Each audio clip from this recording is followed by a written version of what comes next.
한국은행 금융통화위원회가 기준금리를 또 올렸습니다. 기준금리로만 보면 코로나19 발발 이전 수준으로 돌아간 건데요. 자세한 배경 안지혜 기자와 알아보겠습니다. 안 기자, 이번에도 0.25%포인트 추가 인상을 한 거죠? 맞습니다. 아까 말씀하신 것처럼 한은금통위는 오늘 오전에 새해 첫 번째 회의를 열고 기준금리를 기존 1.0%에서 1.25%로 올렸습니다. 지난해 8월과 11월 각각 0.25%포인트씩 인상을 한 지 불과 2달 만에 추가로 인상을 했습니다. 그럼에도 불구하고 앵커 말씀하신 대로 오늘 인상은 어느 정도 예상이 된 내용이긴 합니다.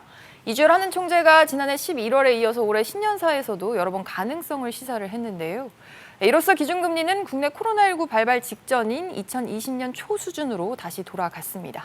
네, 이번 추가 인상 이유 여러 가지가 있겠습니다만 어떻게 봐야 될까요? 네, 물론 지금 코로나19 병증 상황 그 자체만 놓고 보면 최근에는 특히 오미크론 변이가 우세종이 되는 등 여전히 녹록지는 않은 상황입니다. 그렇습니다. 그럼에도 가파른 소비자 물가 상승률이 첫 번째 이유로 꼽히는데요. 지난해 소비자 물가가 연간 기준으로 2.5% 올랐습니다. 이게 10년 만에 최고 수준입니다. 더 큰 문제는 앞으로도 글로벌 공급 병목 현상 때문에 이런 고물가가 더 유지가 될 것으로 보인다는 점이고요. 또 수출입 물가 역시도 여전히 고공행진을 하고 있습니다.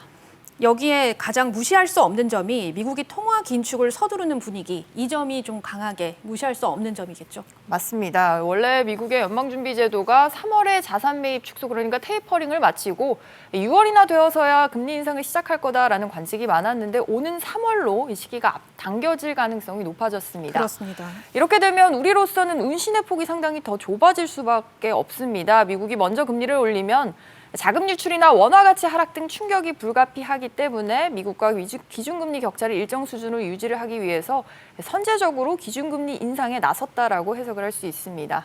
오늘 추가 금리 인상으로 실제로 일단 미국 연준의 기준금리 0.0에서 0.25%와의 격차는 1에서 1.25%포인트로 커졌습니다.